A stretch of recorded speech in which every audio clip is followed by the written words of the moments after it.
So TJ Finley, a couple of days ago, made it official. He transferred from LSU to Auburn. And he was quoted during the process and after arriving at Auburn saying things along the lines of, hey, I'm not coming there to be a backup. Now, people who are competitive and who have played sports didn't even pay attention to it. People who didn't looked at that and said, oh, my goodness, bulletin board material. Not so much. No one in the history of this game's ever laced up a chin strap to not start. Everyone wants to start. I mean, that's why you play sports. It's what a competitive fire is all about. It doesn't mean he's going to win the job. It means he's coming in to try and win the job. Can he win the job? Yeah, he can. Will he? Well, that's what the summer's for. And I want to stress something. There are going to be a lot of folks out there. I got Auburn buddies blowing my phone up. I've heard every theory under the sun, and everyone thinks they got it figured out. Brian Harsin doesn't know who's going to start at quarterback for him. Mike Bobo does not know who's going to start at quarterback for Auburn. And I'm not talking about the possibility of injury. I'm talking about Bo Nix not taking this job by the throat. It's early in a new regime, so that's understandable. There's a lot of backing up to do with Bo Nix from the neck up probably before they can go forward with him. But there are many possibilities. I'm going to list some of them here that could end up playing themselves out.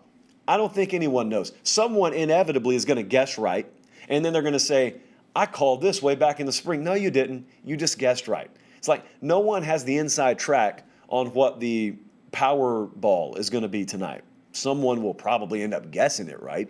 So let's talk about what could happen here.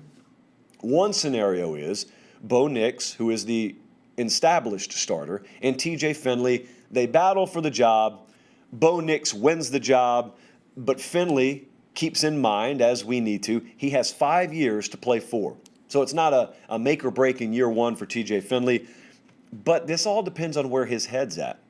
Because TJ Finley could be a guy who's coming in and for all we know saying to himself, I'm going to be the starter there. And if I don't win that job, I'm going to have a decision to make. Or TJ Finley could be a guy saying, I'm headed to this island and I'm burning the ships behind me. So it's Auburn for me. Let me get, unlike Reuben Foster, let me get the tattoo on my forearm and then follow through on it. And this is just where I'm going to be. Let the chips fall where they may. That could happen. Could be a scenario. It also could be that this job's undecided when we enter camp, and it's undecided when we exit camp. And it could be that Brian Harsin, they're sitting there the week of the first game saying, let's see, Akron and Alabama State the first 2 weeks of the year. You know what that sounds like? That sounds like 2 more weeks of fall camp. That's what it sounds like. So let's ultimately let this thing play out on the field because we don't see enough separation in these guys, which I think in and of itself would say a lot about Bo Nix. But having said that, you still got to pick a guy. This is not preferable for obvious reasons. You want to pick a quarterback. You want to be riding one into battle come time to play in week one. Doesn't always work out that way. Teams have won titles before when the quarterback situation wasn't decided in week one. But nevertheless, I don't think that's the way they want to go. Now, here's another one that could happen. TJ Finley could just flat out win the job. This would be the most interesting to me because then we wouldn't be asking, well, what's Finley going to do now that he lost the job? We'd be asking, now what's Bo Nix going to do since he lost the job? Because we could sit there and talk all we want to about whether TJ Finley's going to stick around if the more likely scenario plays out, and that's Bo Nix winning the job. But has anyone stopped to think about what Bo Nix would do if he lost this job? Because the key here, and what we can't really fully know, is the opinion of Brian Harsin is obviously going to carry the most weight, and the opinion of Mike Bobo is going to carry a lot of weight. And we don't know how they really feel. We have press conferences to go on, but everyone talks good in press conferences.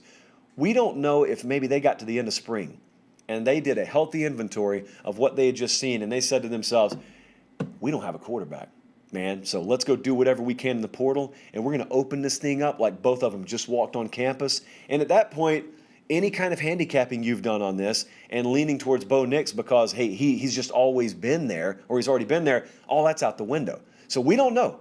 There are no favorites being played here. In other words, no one's got necessarily the inside track just because they've been on campus. I mean, they've got a few weeks that they've worked with Bo Nix more than they will have worked with TJ Finley. That's really what it boils down to.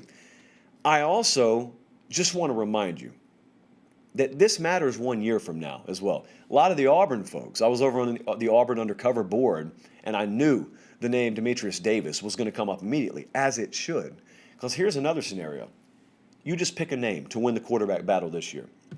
Chances are Davis is going to be ready to be the quarterback. And let me put a finer point on it. Chances are a year from now, Demetrius Davis is going to be ready to be the starting quarterback for Auburn. And at that point, what are we looking at? If TJ Finley wins this job, I mean, after this year, he'll have 3 more years to play. So what are we doing this time next year? Of course, we're having a competition is the easy answer. But what are we doing? Because Demetrius Davis, I'm going to tell you right now, I think has got more upside than any quarterback they have on their roster. He's just young. He's probably come in, I hesitate to say raw, because when you listen to the feedback about him out of Texas, in high school ball out there, he did a lot of good things. You go watch his film. He's got really good pocket awareness, excellent touch on the ball, got good enough arm strength, even as a true freshman, and the intangibles are off the charts. That's the kind of guy that's going to be ready to play for Auburn this time, a year from now. And so whether this shakes out Bo Nix or TJ Finley, I got my eye on what it does to the roster a year from now, because you want competitors. And no coach out there worth his salt is going to turn away a competition to appease and massage the feelings and ego of a quarterback that they think will start from them and maybe a year from now, 2 years from now. Because if he's got the right mentality, he probably won't go anywhere. That's what they're going to think. Does it play out like that? Now, my gut, if you were to nail me down, and no one can right now because it's May, my gut says Bo Nix wins this job. I think he's the best quarterback at the moment, even with the addition of Finley. It's going to be popular to talk TJ Finley up. It's going to be popular to knock Bo Nix, if you haven't already, over the next couple of months. I think Bo Nix is a better quarterback. I think he's got better tools. I think he's got better intangibles. So I think he's got the things that they're going to need in the most abundant supply. But it's not like there's a gulf between he and TJ Finley. In fact, there's not a wide gap. I just think it's going to be Nix's job. I have spoken to someone who indicated Harsin at least felt that much coming out of spring. But again, you really don't know. It could be that they view this as a game changer, reset button. So let's keep a close eye on that Auburn quarterback battle, because the reason I was talking about other programs is, who knows? I do know one thing. The likelihood, if Vegas were to put odds on all 3 of those quarterbacks still being on this roster when the 2022 season starts, the odds wouldn't be good. So by the very nature of those odds, it stands to reason one of these guys may be in the portal this time next year and may be coming to your program and may change the trajectory of your program. So keep an eye on this, because no longer are these position battles at quarterback just isolated to mattering for that team.